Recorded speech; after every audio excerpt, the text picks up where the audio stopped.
आज के एपिसोड पे डिस्कशन करने से पहले I would like to request you to subscribe our YouTube channel and follow us on Facebook and Twitter as well.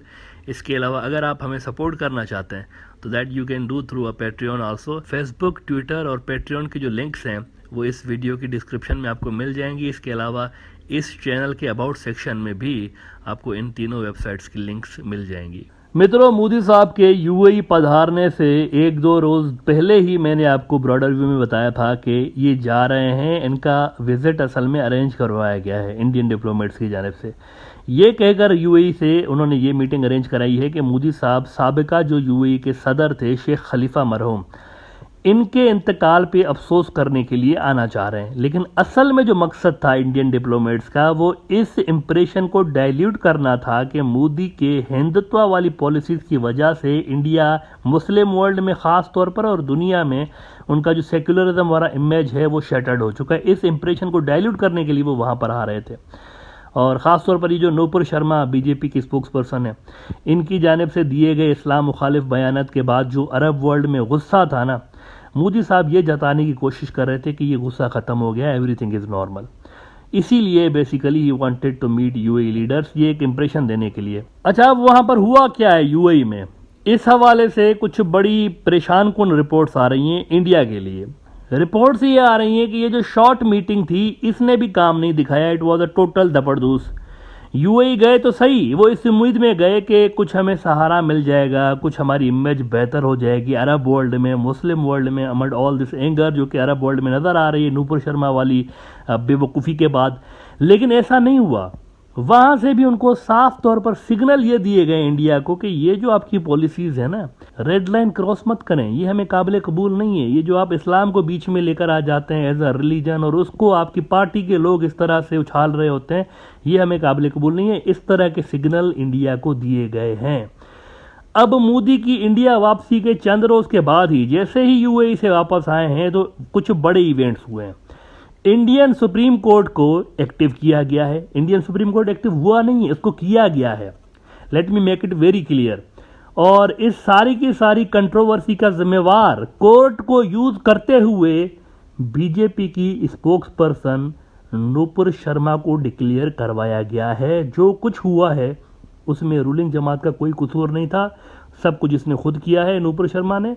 मतलब नूपुर शर्मा को बीजेपी ने अपनी आलमी जिल्लत और बेइज्जती छुपाने के लिए टिश्यू पेपर की तरह यूज़ किया है।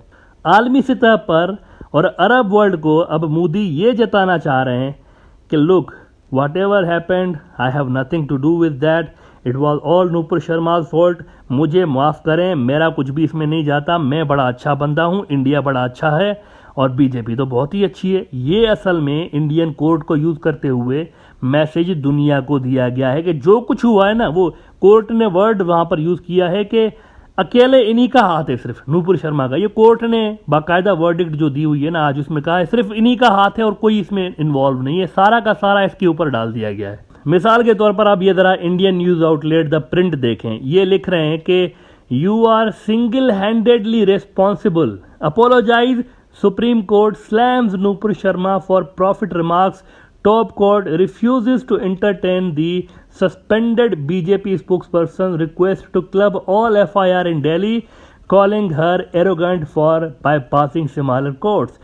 आप अकेले सिंगल हैंडेडली रिस्पॉन्सिबल हैं। कोर्ट के जरिए ये कहलवाया गया है, दुनिया को मैसेज दिया गया है कि बीजेपी इंडिया कुछ भी नहीं, ये सिर्फ और सिर्फ नूपुर शर्मा है। बुनियादी तौर पर ये सुप्रीम कोर्ट नहीं, इंडियन डीप स्टेट बोल रही है, बीजेपी बोल रही है। They know how much damage Hindutva goons have done to Indian foreign relations, especially to India's relations with GCC countries. America से भी एक बार फिर वार्निंग आई हुई है।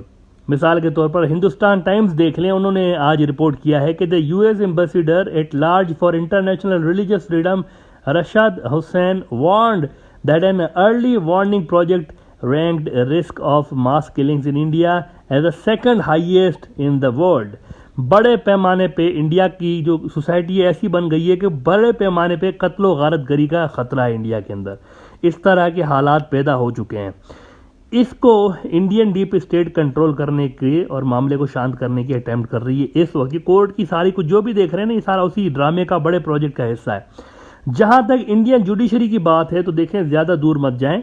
हाल ही में गुजरात के हज़ारों मुसलमानों को जो मारा गया था 2002 में, उनके कातलों को क्लीन चिट किसने दी भाई? इसी जुडिशरी ने दी। बाबरी मस्जिद गिराने वालों को क्लीन चिट किसने दी? इसी जुडिशरी ने दी।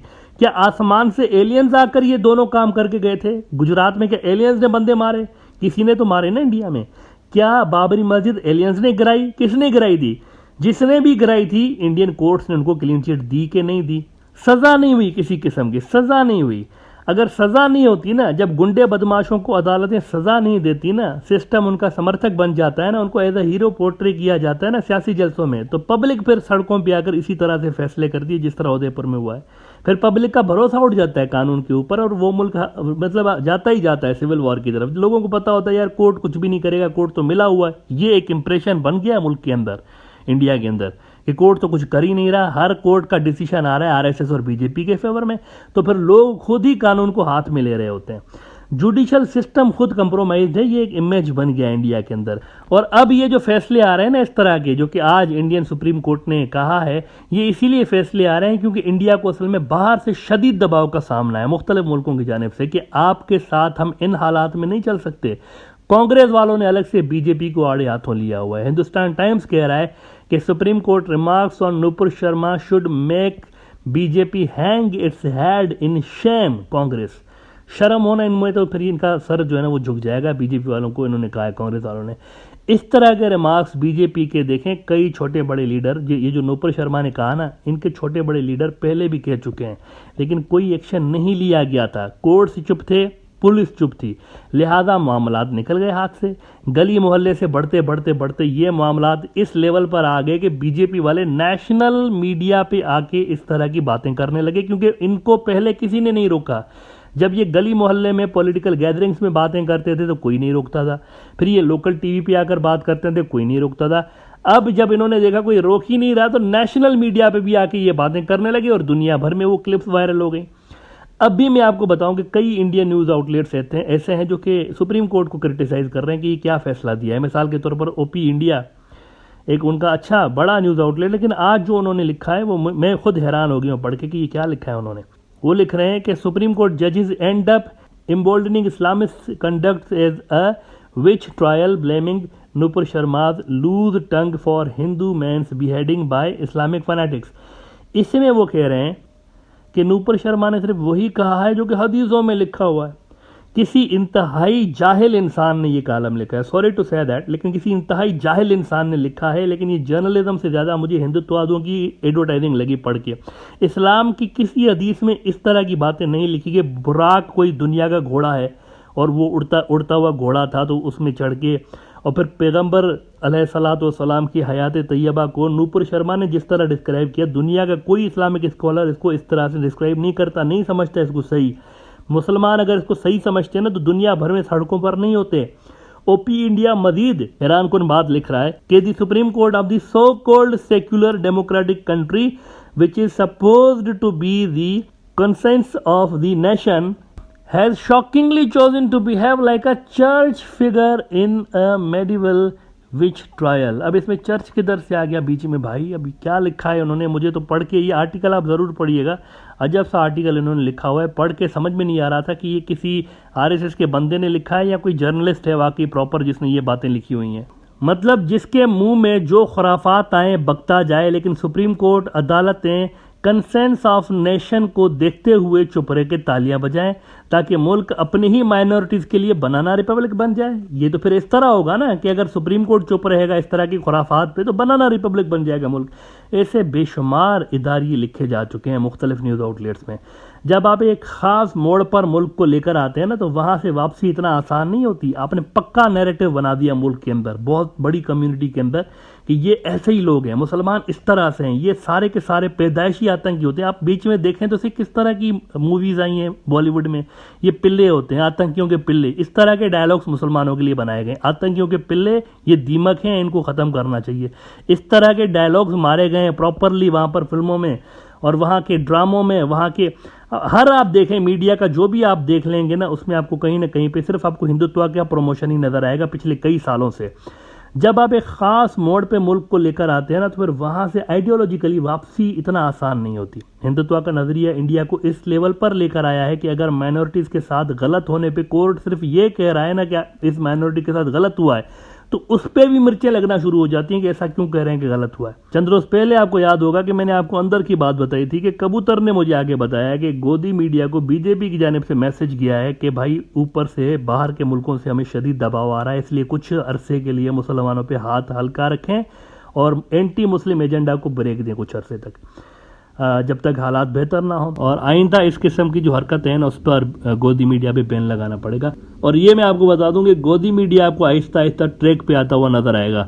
ये जो हद क्रॉस कर जाते हैं ना मुसलमानों के खिलाफ, ये चीज़ बंद होने जा रही है। और प्रॉपर शटअप कॉल इंडिया के अंदर ये जो उनकी मीडिया के कंट्रोल करने वाली मिनिस्ट्री है ना, उसकी जानिब से जारी होने वाली है सारे चैनल्स को कि मुसलमानों के खिलाफ जो बात करते हैं उसको ज़रा कंट्रोल करें, इस तरह नहीं करें। ये जारी होने वाली है, आज या कल में लेटर इशू हो जाएगा सारे चैनल्स को। देखें, मैं कबूतर की न्यूज़, जो मेरा कबूतर है ना, इसकी न्यूज़ मोस्टली जब तक अथेंटिक नहीं होती मैं यहाँ पर शेयर नहीं करता। वही न्यूज़ शेयर कर रहा होता हूँ जो अथेंटिक होती है। अब कबूतर की पक्की इन्फॉर्मेशन थी, मैंने आपको बता दिया कि गोदी मीडिया को मैसेज चला गया है कि हल्का हाथ रखें। नाउ इतलात ये आ रही हैं, अब आज के दिन की न्यूज़ बता रहा हूँ आपको, कि सुधीर चर्सी साहब, one of the biggest propaganda tool for Hindutva machinery, इसकी नौकरी हिल रही है, हवा में हिल रही है। ये गायब है 3-4 दिन से। बड़ा मशहूर एंकर है सुधीर चर्सी, आप में से बहुत सारे लोग जानते होंगे, खासतौर पर जो इंडिया से होंगे वो तो जानते होंगे। सुधीर चर्सी की नौकरी हिल रही है क्योंकि बीजेपी की जो मीडिया विंग है ना, उसको दबाव आ रहा है कि इस किस्म के जो लोग हैं इनको फारिग करें आप। और गोदी मीडिया के हवाले से भी बड़ा उनको कहा जा रहा है कि ये क्या बेवकूफ़ी शुरू कर रखी है। हर रोज़ आपकी जो टीवी चैनल्स हैं, मुसलमान ऐसे हैं, मुसलमान तलवार है, मुसलमान आतंकी, इसके अलावा कोई बात ही नहीं करते। कुछ इतलात ये आ रही हैं कि he has been fired now, बिना इसको इन्फॉर्म किए इसका शो किसी और को दे दिया गया है। लेकिन कुछ इतलात मेरे पास ये भी आ रही हैं कि अभी आर्जी तौर पर इसको साइडलाइन किया गया है और ये अपनी नौकरी बचाने के लिए हाथ पांव मार रहा है। इसके अलावा भी 3-4 और ऐसे सो कॉल्ड जर्नलिस्ट हैं जो कि बड़े एक हिंदुत्ववादी बन के दिखाते थे, उनकी नौकरी पे भी संकट आया हुआ है। ये भी मैं आपको बता दूं, उनकी नौकरी पे भी आया हुआ है। सुधीर चर्सी की तरह वो भी चंद रोज में आपको नौकरी बचाने के अटेम्प्ट्स करते हुए नजर आएंगे। बहुत ज़्यादा प्रेशर है इनके ऊपर, बीजेपी वालों के ऊपर। लेट्स सी सुधीर भाई साहब जो हैं वो अपनी नौकरी बचा पाते हैं या नहीं बचा पाते। लेकिन ये बात तो तय है कि जो भी हिंदुत्व के जर्नलिस्ट हैं उनको आजकल एहतियात करनी चाहिए। इस वक्त आलमी हालात ऐसे नहीं है, हकीकतन बीजेपी के ऊपर शदीद दबाव है, अमेरिका का, अरब वर्ल्ड का, मुस्लिम वर्ल्ड का। इस वक्त पूरी दुनिया इंडियन मीडिया को देख रही होती है और वहाँ से अगर कोई भी कंट्रोवर्शियल बात होती है तो वो सर्कुलेट कर रही होती है पूरी की पूरी सोशल मीडिया में, ट्रांसलेशन के साथ। उसकी जो लोकल ज़बानों में तर्जुमे करके उसको ट्रांसलेट किया जाता है और सर्कुलेट किया जाता है, मुस्लिम वर्ल्ड में भी और वहाँ पर भी जो सेकुलर मुल्क हैं उनके अंदर भी। तो इस तरह की जो बातें पहले खुल के मुसलमानों के खिलाफ होती थी, जेनोसाइड की बातें भी होती रहती थी। अब ये भी दिन देखने थे इंडिया को कि इंडिया जैसा सेकुलर मुल्क, उसके मेन स्ट्रीम मीडिया पे आके त्यागी जैसे लोग और बाकी जैसे जो ऐसे इंतहा पसंद गुंडे हैं वो जेनोसाइड की बातें करते थे और वो बिना कोई सेंसरशिप के ऐसे ही मतलब ऑन एयर भी जाती थी और लोग उसको एंजॉय भी कर रहे होते थे। ये भी इंडिया ने दिन देखे।